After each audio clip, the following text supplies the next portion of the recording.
Well, here we are. Welcome to everybody. Tony Cutillo here. Tony Cutillo Show. Make sure you like and subscribe. This sucks. Let's be honest. Um, I I waited a little bit. I was going back and forth with a lot of people on Twitter. Shout out to another great show going on. Rob Ellis doing a fantastic post game show with Tom Kelly. And like I always say, shout out to Devin Caney for keeping us posted on everything going on back inside the locker room. Just a lot to break down tonight. A lot to break down tonight, man. The Philadelphia Eagles obviously lose, okay, in embarrassing fashion at home. I think the story is going to considerably be we kind of knew this could, and there was a percentage, maybe a high percentage of this that was going to happen, but we didn't want to believe it. But first, got to give our shout out and our hats off to Kyle Shanahan. Listen, one thing's for sure. Yes, I bleed green. I am a Philly guy, but you see the show, not just Philly, right? I like to talk about every sport in every city, sports betting, fantasy, regular sports, doesn't matter. Tonight, I got to give my hat off to Kyle Shanahan and Robert Saleh, because I said this before and I'll continue to say it. Man, when you go up against coaching that not only is prepared, but has the ability to adjust on the fly at halftime, after the first quarter, during timeouts, you're always going to be ahead of the game. Always. And I'll tell you something right now.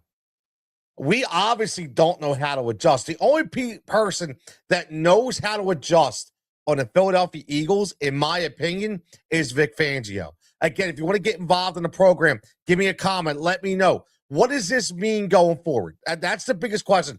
What is this? Because I've been asking this over and over and over again. So many different people get so many different responses. People believe it's one guy or it's multiple guys, or we can't do this and we can't do that. I'm going to get into it all. We're going to talk about Sirianni. We're going to talk about Cutillo. We're going to talk about Jalen Hurts. We're going to talk about the fragile psyche and ego of A.J. Brown. God forbid we talk about him on this show. Talk about Quinyon Mitchell. Talk about the defense. What happened? What did we see? Did we, of all times where we talked about the defense, elite defense, going to carry us through the playoffs, guess what? They didn't carry us at all tonight. They didn't. And I again, here's what I will say. They gave us opportunities, right? They gave us multiple opportunities. They gave us, listen, the 49ers of Brock Purdy basically handed the Philadelphia Eagles the keys. They handed them the keys to this game. Turn the ball over. But guess what? We couldn't capitalize. We couldn't score points. So eventually, like I've been saying to everybody and continue to talk about it, no matter how friggin' good your defense is, if you do not have an offense that can do anything at all, anything, it's not going to mean shit. I mean, nothing. And eventually, guess what? That defense, they're going to get so pissed off and so tired and so disgusted and so demoralized. They're going to be like, screw this, man. What are we going to do? What can we do? And I'm telling you, that's what happened. My man Trevor checking in. My man David checking in said, F the 49ers. Hey, listen, I don't say F the 49ers, man. I think they showed the biggest balls in the playoffs. Kyle Shanahan whipped his balls out on the table and said, you know what? The first drive of that game, now, anybody that has followed me over the last 15 to 20 years, anybody that knows me and talks sports to me on a normal basis knows, I've said it on the air, I've said it everywhere, that I have a total man crush on Kyle Shanahan when it comes to coaching ability. Total man crush on Kyle Shanahan. And you want to know why? Because of exactly what he did on the first drive. He heard all the bullshit. He heard everybody talking. He knew what he was up against. So what does he do? This is why he's got the biggest balls on the field. You know why? Because Kyle Shanahan said nobody's ever going to think I'm going to go after their number one wide receiver or their number one cornerback in Quinyon Mitchell. Nobody thinks they're going to do that. And he punched him right in the friggin' mouth. Punched him right in the mouth. Dude, he should be goated for that right there. That's what you have. We ain't got that. We ain't got that. And that's why Kyle Shanahan will continue to be goated. That's why Kyle Shanahan can never be left out of any kind of GOAT discussion when it comes to NFL head coaches. I don't want to hear anything. So you know what? It's not F the Niners. It's hats off to the Niners. Good for you, man. Good for you, Kyle. And you know what? I'll be cheering for the Niners because guess what? They had a bunch of nobodies that bought in to a scheme and they played their ass off. They didn't for what? Footballs. They didn't alligator arm footballs. They didn't go and mosey through their blocking assignments. No, they came out and they kicked ass and they deserved to win this game. So again, my man Trevor checking in says, no lie, felt like I wasted my time watching that performance. Trevor, I'm gonna tell you, man, it was tough. He says, also F AJ Brown. Trevor says, nah, F that, rooting for the Rams Seahawks. I want that round 3 in the NFC. Listen, I like the Rams. I like McVay. I'm a Stafford guy. Can't stand the Seahawks. Not a Seahawk. I can't stand Sam Darnold. And guess what? Kenneth Walker, he screwed me all year in fantasy football. So screw him. Screw the Seahawks. I want nothing to do with them. Okay? Listen, if you beat me, I've always said this before. If I go up against the monster, if I go up against the beast, okay, and that beast beats me, guess what? That's who I'm rooting for. That's who I'm rooting for in the NFC. So guess what?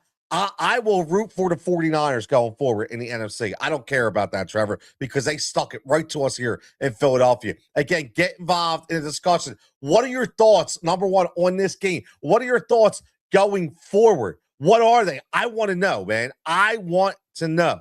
Okay? My man Sean checking in says, Patullo sucks. Nick is a petulant child. Jalen Hurts is average at best, and I've been saying that since he was drafted. I was a huge A.J. Brown defender, but can't be answered today. Can I just say, Sean, number one, thank you. Thank you, Sean. Sean, you've been following forever, man. Okay? And I've been following you. I love it. Big lacrosse guy right there. Big USA lacrosse coach doing big things where he's at. As always, Sean, I will give you so much credit for that last statement because I'm so pissed off at all these A.J. Brown truthers, man. All the people that were defending him every single minute, calling up radio, saying everybody had a narrative against him, calling up every program they could get on, talking about the narrative against A.J. Brown. And I went on a rant on here, and I got pissed off. I was like, why do we stick up for these people? Why? A.J. Brown don't give two shits about you. A.J. Brown don't care. And you know why? You know why? Because guess what? Did he talk to the media afterwards? Nope. Did he talk? No. He was a coward. That's what he was. He talked shit all year. His cryptic tweets and what he said, he talked about it all year. And then when it was his turn, okay, to take accountability, he was out. He was out. Get A.J. Brown off my team, please. You saw Jalen Hurts go, it's on me. It's on me. Full accountability. A.J. Brown, he hugs some guys, says his goodbyes, and he's out. Goodbye. Trade him. Release him. I don't care. I've been so done with A.J. Brown. And exactly what happened tonight is exactly why I was done with him in the beginning of the season. Tell everybody, this is not good. He's got bad vibe. He's got bad body language. He only cares about his friggin' self. And again, please, people, listen, can I just say something? I want to get to everybody's comments.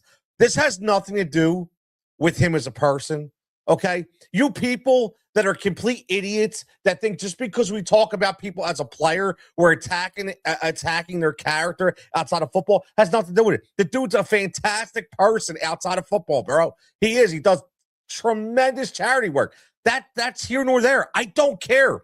Okay. He's always going to do that. That's great. I'm talking about him on the goddamn football field. Okay. On the football field, he's a problem. Okay. And he's a cancer. You don't tell me that. Come on, man. Yeah, like that's the thing. If you can't admit that he's a problem or a cancer to a team, guess what? Then you've never been a coach before. Never been a coach. Sean, let me go back. Cutillo sucks. You know what, man? I'm gonna be honest. I'm so tired of hearing about Kevin Cutillo. I am. I really am. Because you know what, man? I would love to know how many people that say Kevin Cutillo sucks. Okay, how many people are like offensive coordinators? How many people have designed offenses? And the only reason why I say that is there was a lot of plays. Listen, he can't suck that bad when they have one of the most what was it, number one scoring red zone offense. He can't suck that bad. He's put some big time wrinkles in place. The problem is this team was flawed because they couldn't execute. They couldn't execute all year.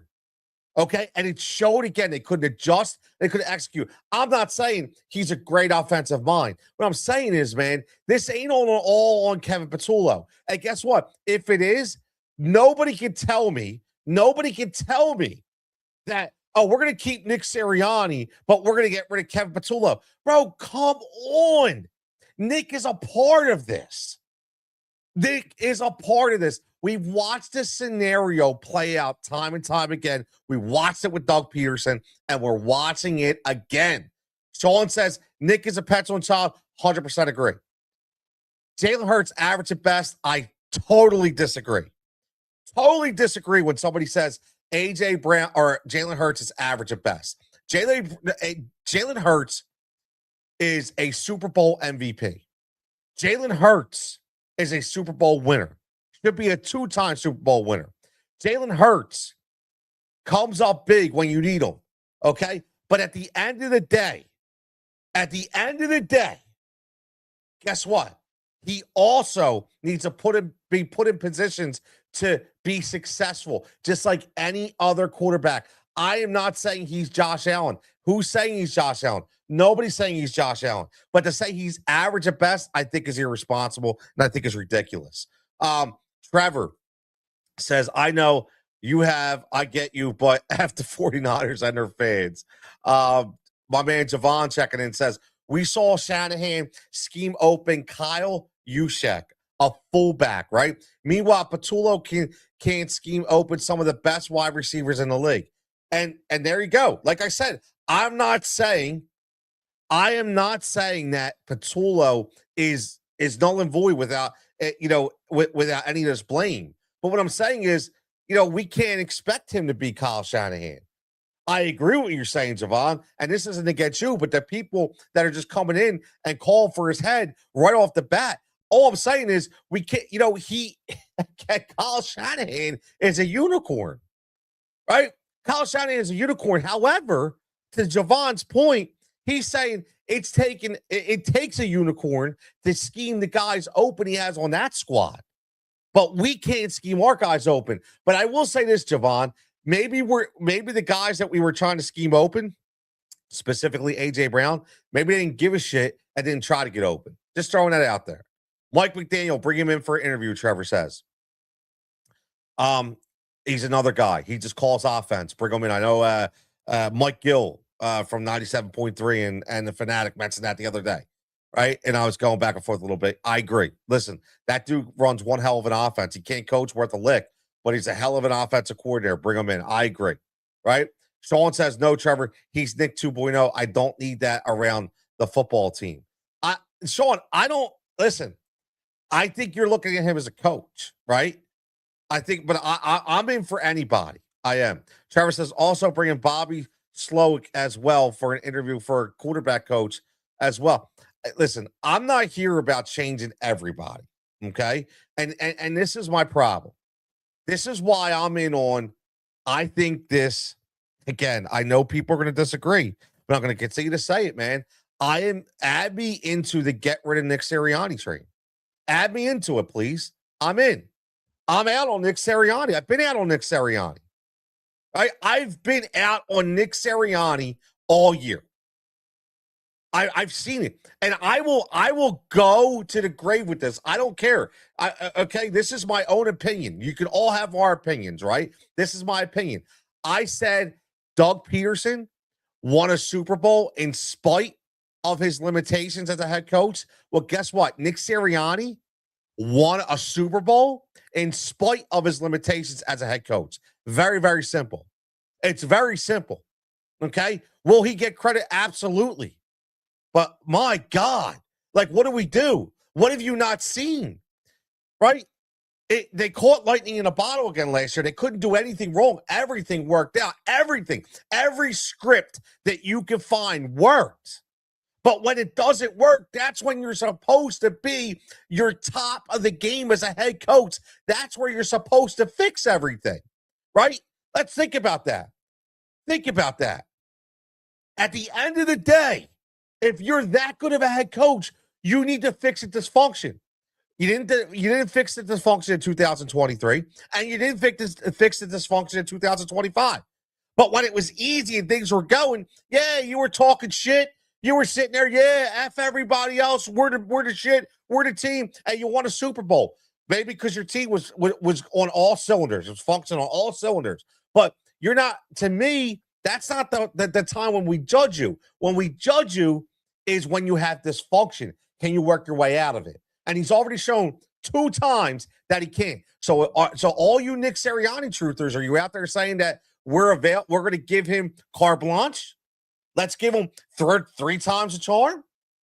I'm just saying, man. I'm just saying. To me, it is winning in the NFL is very precious. I don't take anything for granted. I look at how many more years does Vic Fangio have, right? Think about it. How many more years does Vic Fangio have? How many more years does Jeff Stoutland have? These guys are extremely good coaches. Whether you want to blame Stoutland or not, I don't really care. Okay. I think that offensive line, there was a ton of injuries on that line. Okay. I think Steen stinks.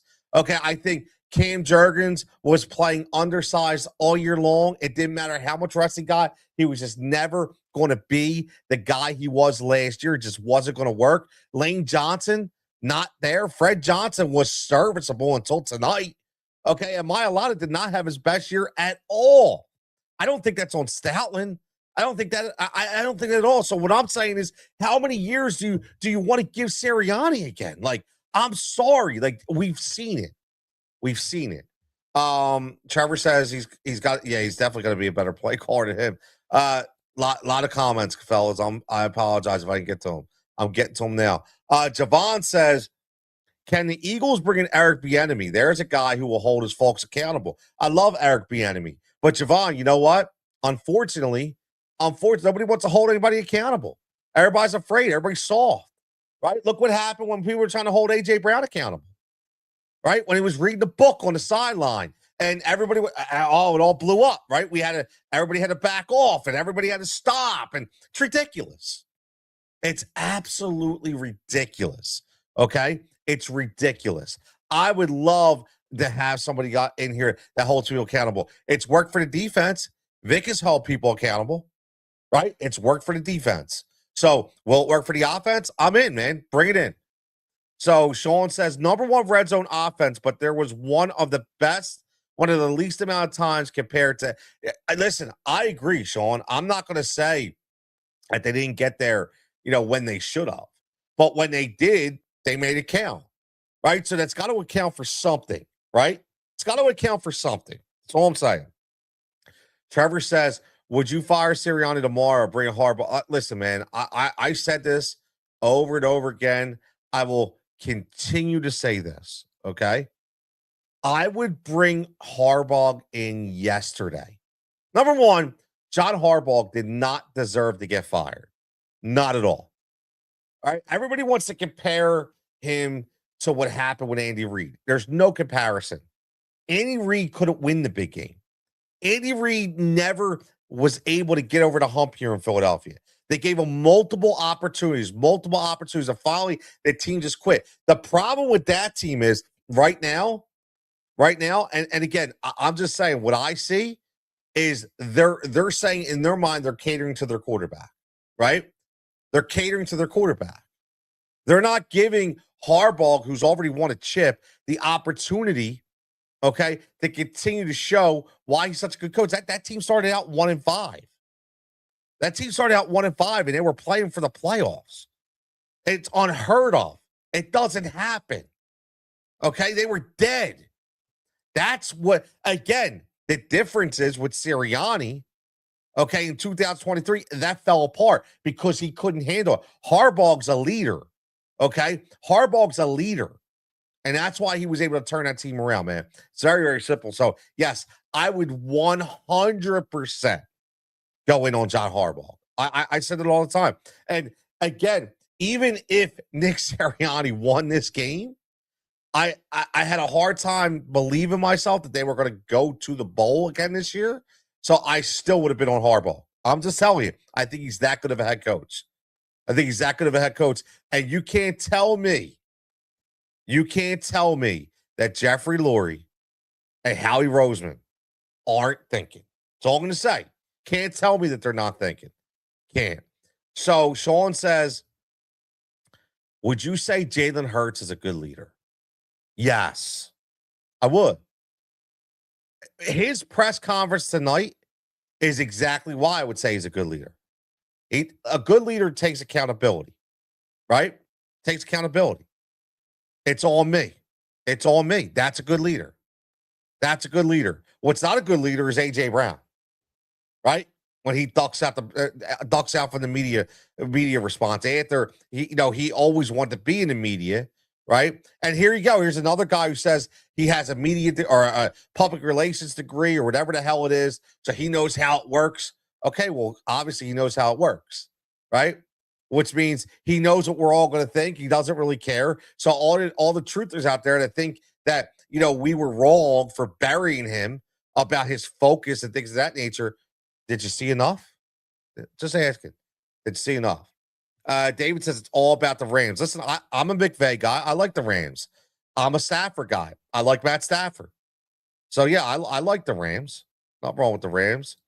Jalen Hurts still has not taken accountability for freelancing in Seattle 2 years ago and earlier this season. Man, like, I don't – here's the thing. That's a different accountability, Sean. That's a different accountability. You're talking about now, you're talking about putting that wedge in there between player and coach and OC. And I don't listen. I think the most that he did was the other day when he was asked in the press in the media session about him not running the ball, and he was like, "That's a coordinator question," or "That's a coordinator." I just do what my coordinator says, or something like that. That was the first time, but I didn't expect him to that. I don't know, man. I think he's a really, really, really good leader, in my opinion. My man Lefty Leon 3447 says, Super Bowl or not, Jalen is mid period. But hey, Lefty, if you're still watching the show, again, make sure if you're tuning in for the first time, make sure you like, subscribe, hit that like button, hit that subscribe. A lot of good content here on the Tony Cutillo Show. We talk all things, not just Philly. If you're a San Francisco fan, you're more than welcome to hop in here and talk. I have no problem with that, man. Zero. I enjoy getting the other side, and there's no attacks here. This is just talking about it, man. I love it. And the hats off. You guys won, and you deserve to win, man. You play better. Super Bowl or not, Jalen is mid period. I think he's higher than mid. And I can't call him mid, man. Sorry. You can't be mid and make the plays that he has made in the past to be mid. It just doesn't happen. Right? I think the problem is the reason why people always want to pass blame on Jalen, and people always want to label him as not elite and all things of that nature, is because he's not put in the proper scheme at times, and it's going against his limitations. I give you a perfect example. Week 18, Tanner McKee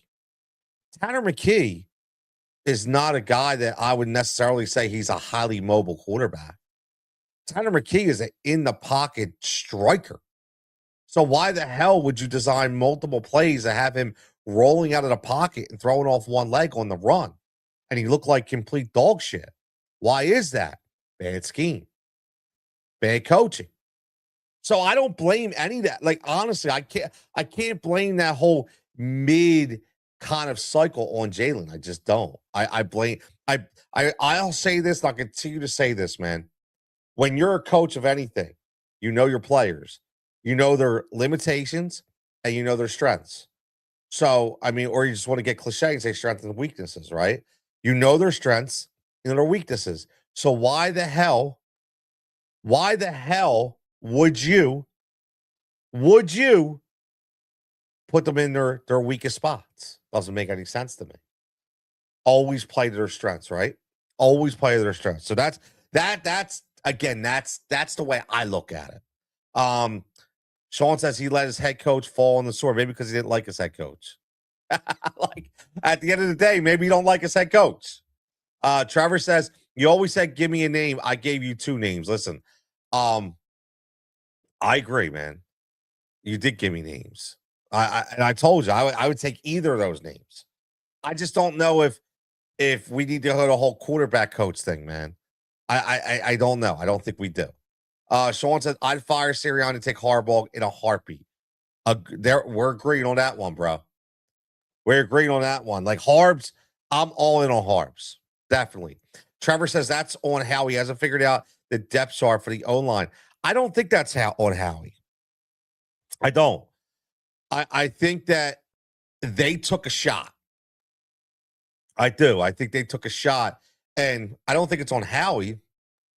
I think he trusted Stoutland you. And again, the depth on the line is missing one piece. And I said this, I was going back and forth on Twitter a lot. And I think it might have been Les Bowen. But I know Les talked about offensive line, talked about in the offseason. And I said, and I have receipts, that my biggest focus in the offseason should have been and would have been on Mekhi Becton. And everybody told me I was crazy. Over everybody. Over Bond, over everybody. Why was that? The reason why I wanted Becton more than anybody in the offseason was I looked at the rash of injuries that were coming. We knew Cam Jurgens was already hurt. He almost didn't play in the Super Bowl because of his back, right? We already knew he was limited and hurt. That was a problem going into the season.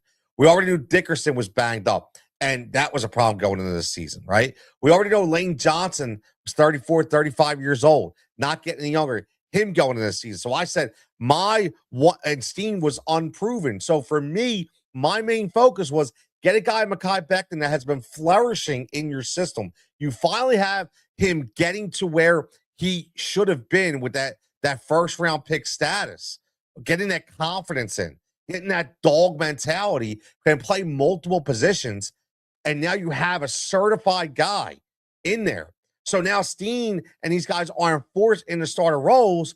They become your depth pieces. So I think they missed the boat on that. So in that perspective, I would agree. That's on Howie, 100%. My man Trevor says 16-3 Pats right now. Interesting. Listen, that game looked like it sucked. I put it on. I was actually watching the Sixers game in Toronto, where the Sixers got screwed, by the way, big time by officiating. It was terrible in that game in Toronto. But yeah, that football game didn't look great, Trev. That football game didn't look great. But again, 16-3, the Pats are for real, man. The Pats are for real. It is on Howie for not paying. Oh, you know what?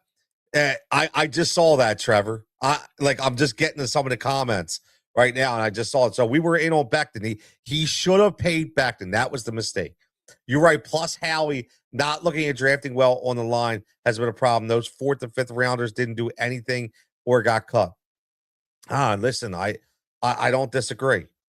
I don't disagree, man. My man Boogie checking in says, bang, bang. What are we banging?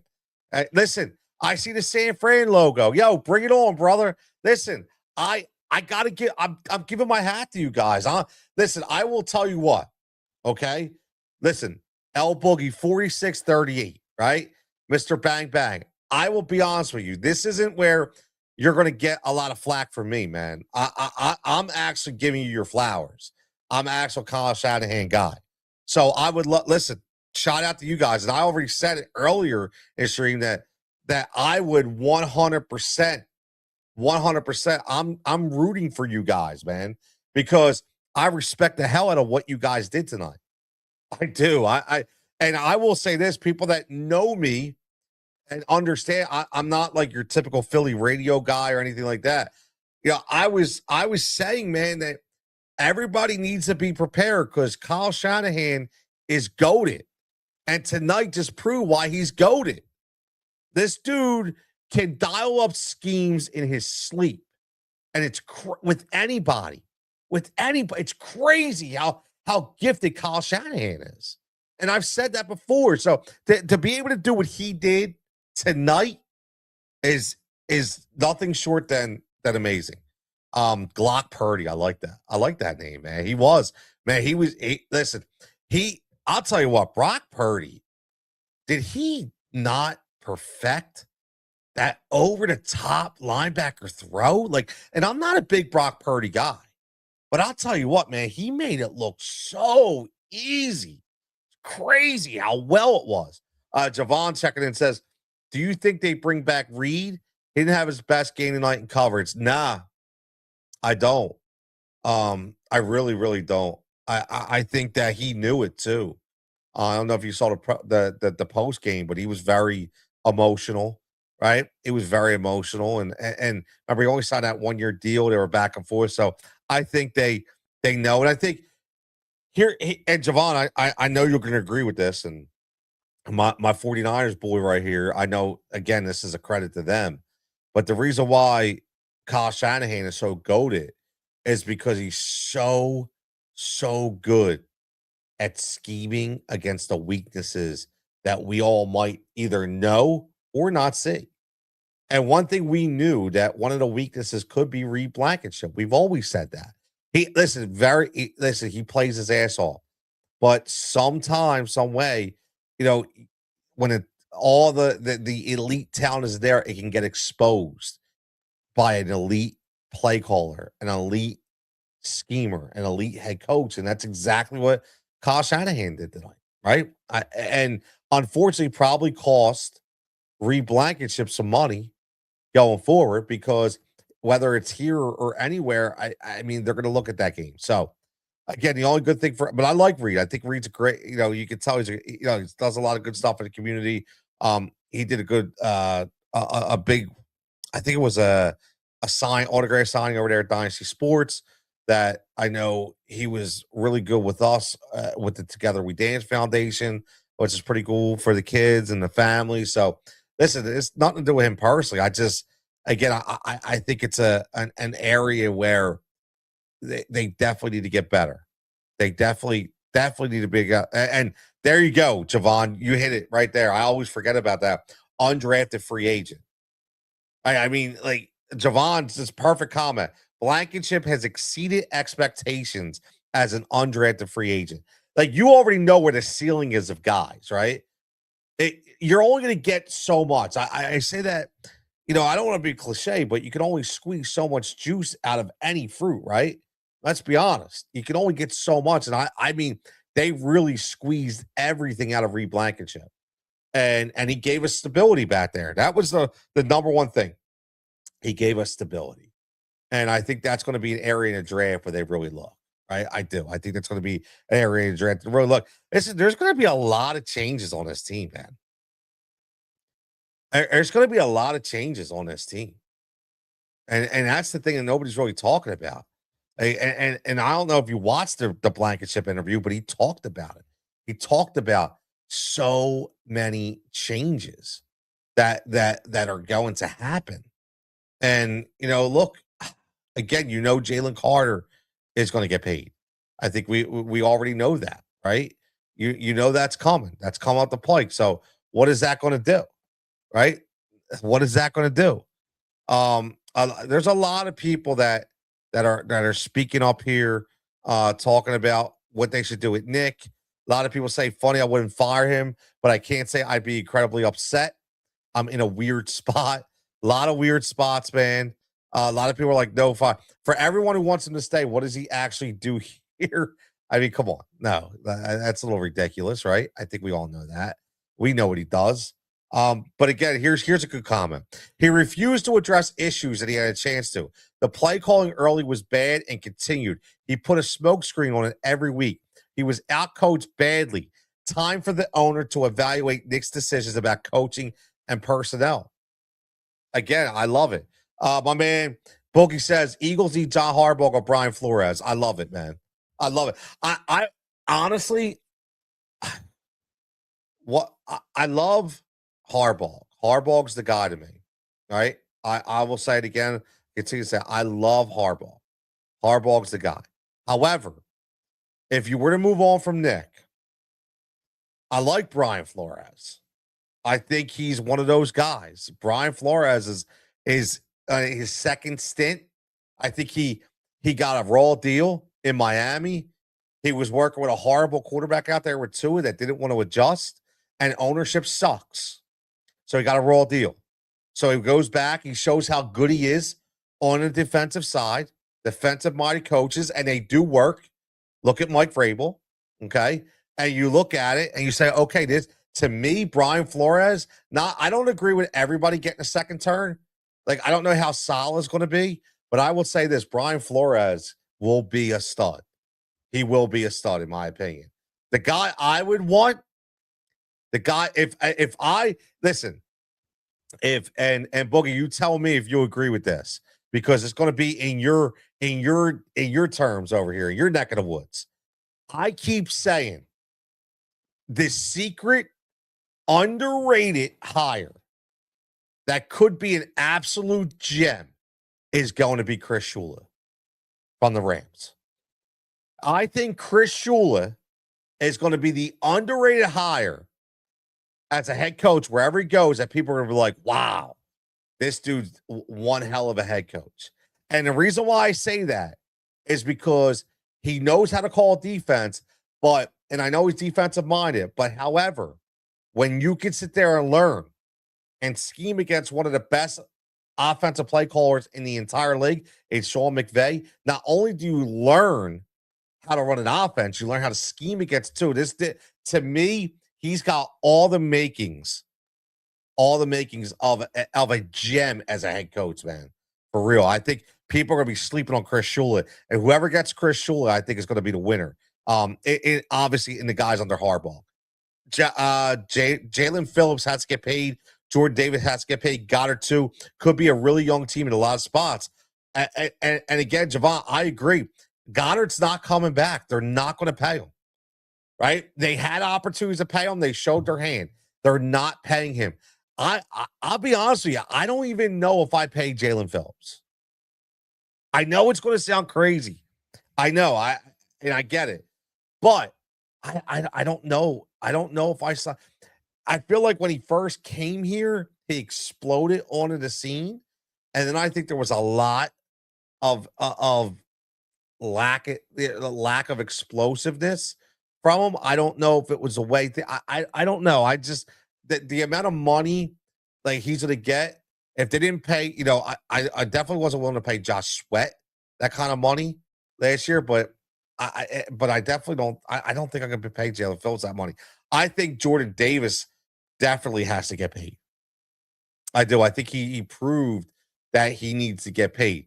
Now, again, I think they're in a good spot with him because he's not going to command top dollar, obviously, but he's going to command some really good money, and I think they can work out something and keep him and Jalen Carter together for like 2-3 years because I think he is signed next year. They picked up the option already earlier this year for next year. So he's already got but I think it's somewhere where they can work a deal out for him to where maybe they extend him like a 3-year deal or something. So I could definitely see that. But Goddard, one of the most important parts of this offense, is going to be gone. As a blocker, as a receiver, it's crazy. So his team's going to be a lot different. A lot different. My man Vegas checking in says the city of Philadelphia can have Mike Tomlin and Paul Skeens for 2 firsts in baseball and 2 in the NFL. I definitely take Paul Skeens. Listen, I am everybody. I love Mike Tomlin. I do, but I think that for this team and for what we've already witnessed, I think I go a different direction for sure. I think I go a different direction. It's going to be it's going to be interesting. It really is, man. It's going to be interesting. My man Rob check last, yeah, man, fantastic stuff, Rob. Um, man, this is one of those games where it's a very defining loss because it can mean so much going forward for this squad. It's crazy. It's crazy. I just hope that everybody in Philadelphia really looks at this realistically and understands the opportunity that they have with some of these players on this team. I think a lot of this, again, this talks about, so Patriots shut down Chargers. I think that was we already knew the Patriots are going to win, so they win, they move on. But I think we all know when we talk about how this is going to work. I mean, we talked about Jalen Carter getting paid, but Howie always looks 2-3 years ahead of time, right? So you're already looking Cooper DeJean, you're all looking at Quinyon Mitchell. These 2 guys are going to need to get paid. Jahad Campbell is going to be your guy that is affordable, and unfortunately, Nakobe Dean played his ass off this year, but you just can't keep everybody, right? So that's going to be Jahad Campbell's obviously role. I think what'll be interesting, again, you talk about Jalen Phillips, is it's going to be the edge rusher, right? Do they go all in and bring a guy like a Max Crosby in here? Right? I mean, do they do that? Because I'll be honest with you, man. Tonight, there was no pass rush from the ends. Zero. And it was the first time in a while. And it showed, and again, I know Trent Williams was out there and future Hall of Famer, but there was no pass rush from the ends tonight. And in a Vic Fangio scheme defense where he doesn't like to blitz a lot, only if he has to, guess what? He didn't get that pressure that he needs. So that's a really important piece for the Eagles. So I think that's interesting. And I think if you ask anybody, if you had a choice, do you pay Jalen Phillips or do you trade for Max Crosby and blow the bank up? And wait, are they going to do that? Right? Are they going to be able to pay Jalen Carter and a Max Crosby? It's just a lot of different scenarios. But I think the biggest thing is going to be the fallout. I definitely want to hear the fallout. I don't think we're going to be able to take anything out of what Howie says or Jeffrey says or anything like that. I think more of it's going to be kind of what the players say and what their feelings are after this all settles out. So we shall see, man. We shall see. Again, Philadelphia Eagles get blown out, in my opinion. I know it was only 23 to 19. Doesn't matter to me. That score was worse than it looked. They got blown out of their own building. They did. And everything that happened all year long just continued to happen and rears ugly head in this game. So we shall see what happens next year. We're on Bo Bichette watch in Philadelphia when it comes to the Phillies. We got the Sixers, but again, nobody expects them to win a championship or anything like that. But they're an exciting team, giving us some hopes for the future to give us some competitive basketball. So we have that, and pitchers and catchers, like I said, man, February coming in about a month. So we shall see what happens. As always, man, it's been fantastic talking Eagles with you guys. Will we continue to keep the conversation up when it comes to NFL? Again, this is the Tony Cutillo Show, not just Philly. As always, make sure you like and subscribe.